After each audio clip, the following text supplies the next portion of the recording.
यकीन है कि इस होटल का नाम तो आपने कहीं ना कहीं सुना ही होगा, जो आज भारत के साथ साथ दुनिया के कई देशों में मौजूद है। लेकिन क्या आप जानते हैं कि इस होटल के मालिक को ये विरासत में नहीं मिला था, बल्कि उन्होंने सिर्फ 25 रुपए में इस होटल की नींव रखी थी। जी हाँ दोस्तों, एक वक्त तक इस होटल के मालिक मोहन सिंह को कहीं नौकरी नहीं मिली थी और तब उन्होंने अपना और अपनी माँ का पेट भरने के लिए जूतों की फैक्ट्री में मजदूरी की थी। लेकिन फिर अपनी काबिलियत के दम पे उन्होंने अरबों रुपए का साम्राज्य खड़ा किया।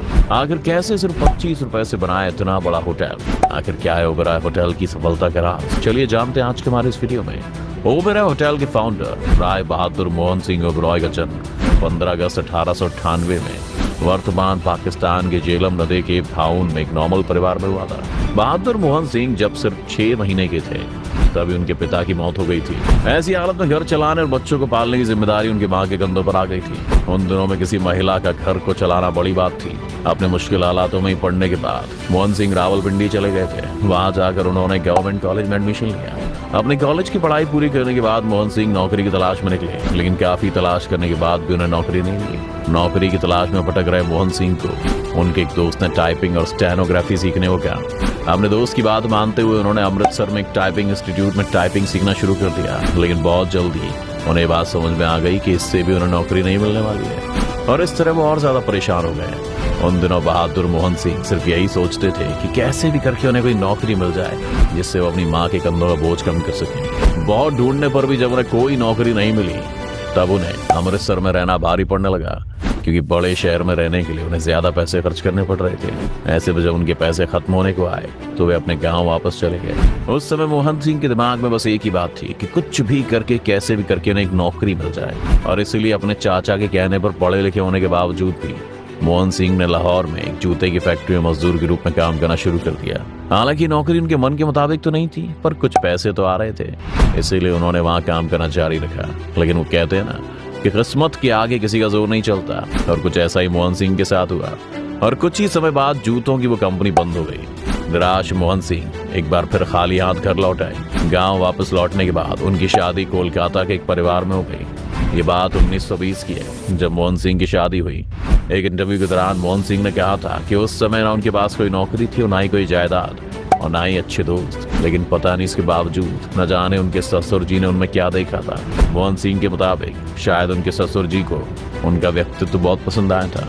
लेकिन जैसे भी उनकी शादी हो गई थी, शादी के बाद उनका ज्यादातर समय ससुराल में गुजरने लगा। ऐसे में किस्मत तो मोहन सिंह को पहले ही परेशान कर रही थी, और रही सही कसर उस समय फैली प्लेग की बीमारी ने पूरी कर दी। काफी समय ससुराल में बिताने के बाद जब वो अपने गांव लौट पाए तो देखा गांव में प्लेग बीमारी फैली हुई है। ऐसे में वो अपनी माँ के पास रहना चाहते थे, लेकिन माँ ने साफ मना कर दिया।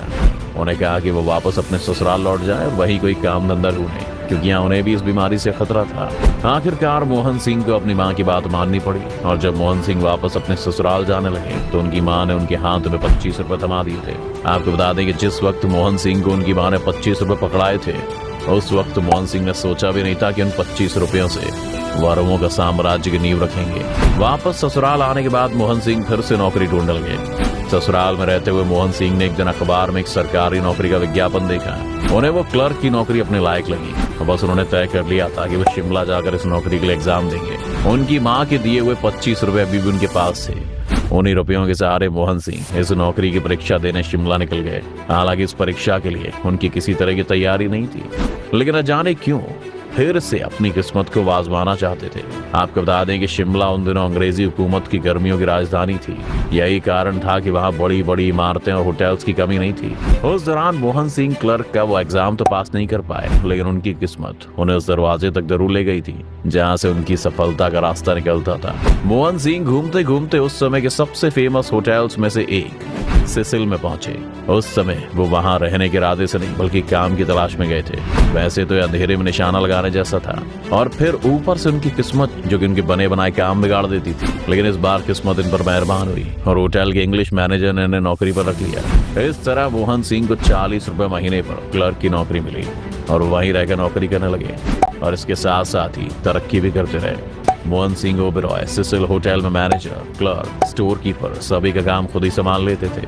और अपनी इन्हीं कोशिशों और कड़ी मेहनत से उन्होंने ब्रिटिश हुक्मरानों का दिल जीत लिया।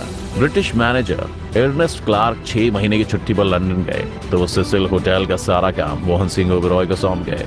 मोहन सिंह ने इस दौरान होटल के प्रॉफिट को दोगुना कर दिया। इससे खुश होकर वो क्लर्क के बाद उस होटल का कैशियर बना दिए गए और उनकी सैलरी भी 50 रुपए हो गई। यहाँ तक कि फिर उन्हें होटल की तरफ से अकोमोडेशन भी मिल गया। अकोमोडेशन मिलने के बाद मोहन सिंह अपनी पत्नी हिसार देवी को भी शिमला ही लेके आ गए। इसके बाद होटल में काम करते हुए मोहन सिंह ओबेरॉय और उनकी पत्नी हिसार देवी होटल के लिए मीट और सब्जियां खुद खरीदने जाते थे। इस दौरान एक बार पंडित मोतीलाल नेहरू सिसिल होटल में गए थे। इस दौरान उन्होंने मोहन सिंह को टाइप करने के लिए एक इम्पोर्टेंट रिपोर्ट दी, जिसे मोहन सिंह ने पूरी रात कड़ी मेहनत के साथ टाइप करके पंडित नेहरू को सौंपा था।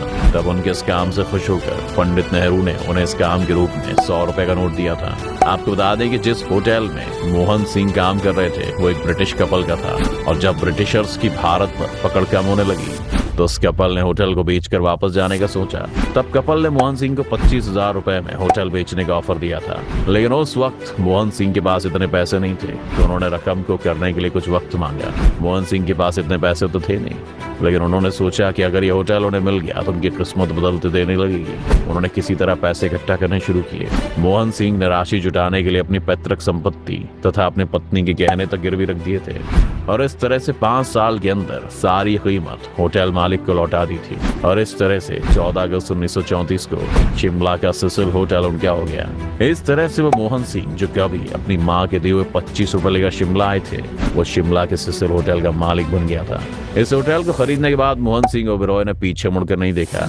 इस होटल के बाद उन्होंने 1947 में ओबेरॉय पाम बीच होटल खोलने के साथ साथ मर्करी ट्रैवल्स नाम से एक ट्रैवल एजेंसी भी खोल दी थी। इसके बाद 1949 में the east India hotel limited hotel company खोली और दार्जिलिंग सहित कई टूरिस्ट प्लेस में होटल खरीदे। साल 1966 में उन्होंने बॉम्बे में 34 से 36 मंजिला होटल खड़ा किया। आपको बता दें कि 25,000 रुपए में होटल खरीदने वाले मोहन सिंह ने मुंबई में 18 करोड़ की लागत से होटल खड़ा किया था, और धीरे धीरे मोहन सिंह ओबेरॉय देश के सबसे बड़े होटल उद्योगपतियों में से एक बन गए थे। और आज ओबेरॉय होटल ग्रुप सबसे बड़ा होटल ग्रुप माना जाता है। मोहन सिंह ओबेरॉय भले ही आज हम सबके बीच में नहीं है, लेकिन उन्होंने जिस बिजनेस की नींव डाली थी वो आज और भी मजबूत हो चुकी है। आपको बता दें कि आज इस ग्रुप का टर्नओवर 1500 करोड़ के करीब है। आज इस होटल के भारत के साथ साथ दुनिया के कई देशों में मिलाकर लगभग 35 जगहों पर होटल्स मौजूद हैं, जिनमें इंडोनेशिया, मॉरिशस, सऊदी अरब जैसे देश शामिल हैं, जबकि भारत में बेंगलोर, दिल्ली, मुंबई, शिमला, सवाई माधोपुर, गुड़गांव जैसे शहर शामिल हैं।